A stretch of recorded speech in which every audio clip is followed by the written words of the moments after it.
Bien le bonjour et bienvenue au coin du feu. Prenez un thé, un chocolat chaud ou la boisson de votre choix. On est parti pour le deuxième épisode de la science au coin du feu. Pour votre confort, cette vidéo va être scindée en deux parties. Comme on l'a vu dans la précédente vidéo, nous les êtres humains sommes des animaux sociaux. Mais on est loin des seuls animaux à vivre en société. Parfois, vivre en groupe peut être un réel avantage. Et dans notre cas, c'est un gros inconvénient. Ce qu'on va voir maintenant. C'est parti!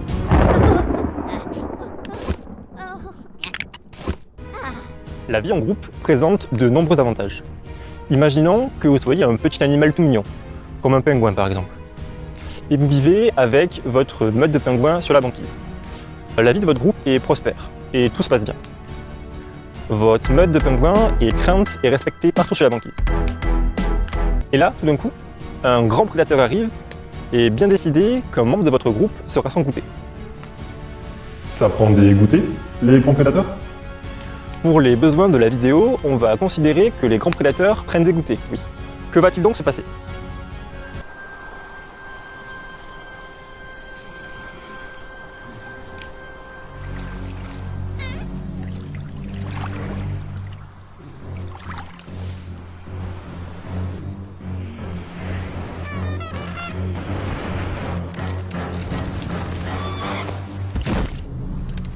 Vous aussi, ne faites plus cette erreur.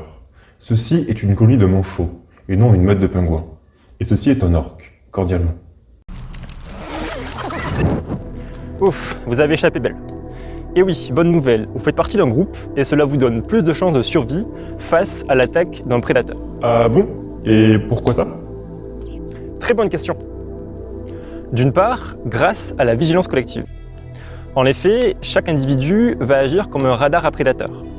Dès qu'un prédateur sera identifié par l'un des membres du groupe, le groupe va adopter un comportement de défense collective, comme on a pu le voir avec la meute de pingouins. Ou alors, vous ou un membre du groupe allez commencer à fuir, et par mimétisme, tous les membres du groupe vont fuir à leur tour.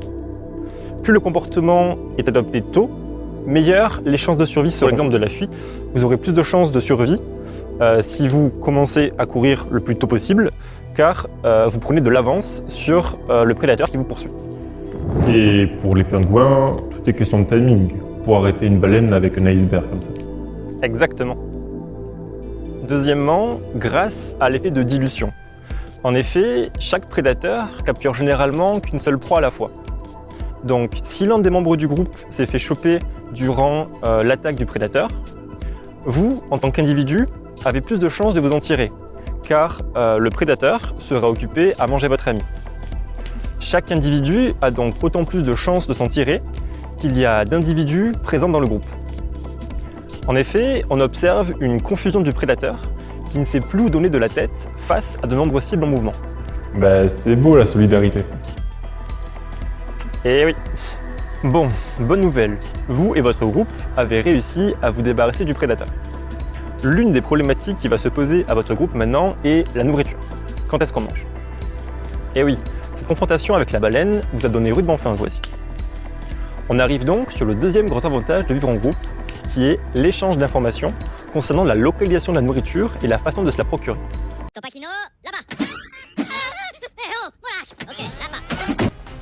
Prenons maintenant l'exemple des fourmis. Certes, ne vivant pas dans les mêmes milieux que nos chers pingouins, mais très intéressants dans leur façon d'interagir avec leurs semblables. Chez les fourmis, quand une ouvrière trouve une nouvelle source de nourriture, elle va laisser s'échapper des phéromones durant son trajet entre la fourmilière et cette source de nourriture, pour donner l'information à ses comparses de la localisation de cette source de nourriture. Ok, super.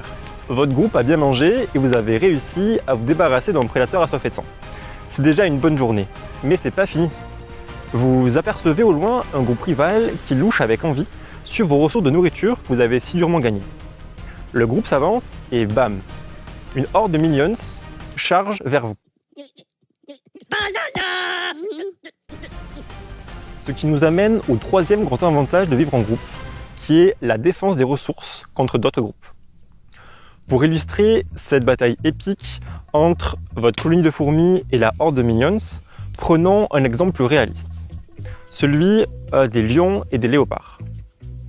En effet, les lions et les léopards sont en concurrence alimentaire. On observe alors des affrontements entre les deux espèces pour le contrôle de la chasse. Penchons-nous maintenant sur notre grand avantage de vivre en groupe, qui est la construction de structures importantes. Pour illustrer cet avantage, prenons l'exemple des castors. Le castor du Canada peut construire des barrages de rondins et de branches enchevêtrées de plus de 500 mètres de longueur sur 3 mètres de hauteur. Ces constructions permettent de créer des retenues d'eau. Les plans d'eau ainsi créés lui permettent d'accumuler des réserves de nourriture, écorces, branchages, feuilles, et d'immerger l'entrée de leur hutte, ainsi inaccessible aux prédateurs. On arrive déjà au dernier grand avantage qui est la répartition des tâches. Et oui, les individus qui coopèrent pour une certaine tâche sont souvent bien plus efficaces qu'un individu seul, comme on vient de le voir.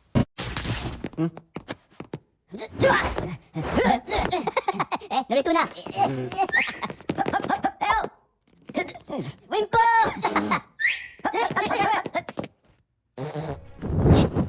Et voilà, on vient de voir ensemble les 5 avantages majeurs de vivre en groupe.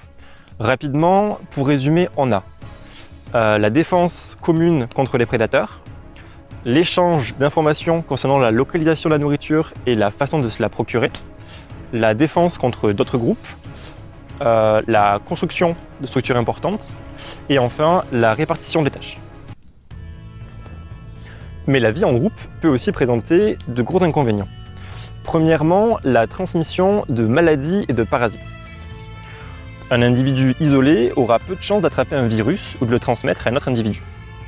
En effet, ce sont dans les interactions entre individus que le virus se transmet. Chaque individu est potentiellement hôte du virus. Au sein du groupe, il est difficile de contrôler la propagation du virus. Comme le cas de l'espèce humaine en 2021 par exemple. Oui, par exemple. Deuxièmement, l'augmentation des chances d'être repéré par un prédateur. Un individu seul aura bien plus de facilité à passer inaperçu qu'un groupe. Il peut aisément se camoufler et rendre son passage presque invisible. Pour un groupe, cela est bien plus difficile. Le déplacement d'un groupe est beaucoup plus facilement repérable par les prédateurs. Troisièmement, la compétition pour des ressources généralement limitées. Les ressources de nourriture sont généralement limitées. Plus il y a d'individus, plus il faut une grande quantité de nourriture pour subvenir aux besoins du groupe. Et donc plus il sera difficile pour chaque individu de subvenir à ses propres besoins. Car oui, c'est bien mignon de vivre en groupe, mais ça fait beaucoup de bouches à nourrir. La compétition pour la nourriture, et aussi pour des partenaires sexuels, peut entraîner des tensions au sein des individus du groupe, et ainsi entraîner un taux d'agression par les conspécifiques plus élevé. Et voilà, on vient de voir ensemble les 3 inconvénients majeurs de vivre en groupe. Rapidement, pour résumer, on a la transmission des maladies et des parasites, le fait d'être plus rapidement repérable par des prédateurs, et troisièmement, la compétition pour les ressources de nourriture généralement limitées et pour les partenaires sexuels. Regardons rapidement quelques petites astuces présentes chez certains groupes. Ce qui est assez dingue, c'est qu'il existe des compromis que certaines espèces adoptent pour optimiser les avantages de vivre en groupe et diminuer les inconvénients. Par exemple, le système de fission-fusion. Les babouins, Amaderias, se séparent en petits groupes le matin, au moment de partir chercher de la nourriture, mais se rassemblent le soir, lorsque les risques de prédation sont les plus importants. Ou encore, certaines espèces de perroquets vivent en couple pendant la période de reproduction et en groupe le reste de l'année. C'est bien beau tout ça, mais pourrait-on appliquer ce raisonnement à l'humain moderne? C'est une très bonne question, et ce sera le sujet de la partie 2 de cette vidéo. Voilà, on est déjà à la fin de cette première partie. J'espère que vous avez passé un bon moment et que vous avez appris plein de choses. N'hésitez pas à me le dire en commentaire.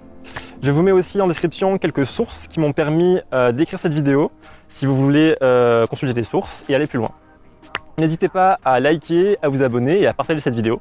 Et je vous dis à très vite dans une prochaine vidéo. Ciao! Wake up, early mornings, late nights, hopping on a different flight. What's the meaning of life, ayy? Wake up, same-ish, different day. Make a wish, call it pray. Am I sick, am I okay, ayy? Stay up, late nights, still in pain. In my mind it decays as I try to make a change. See the sun, see it set, feel some pain, feel regret. All the same, what is next?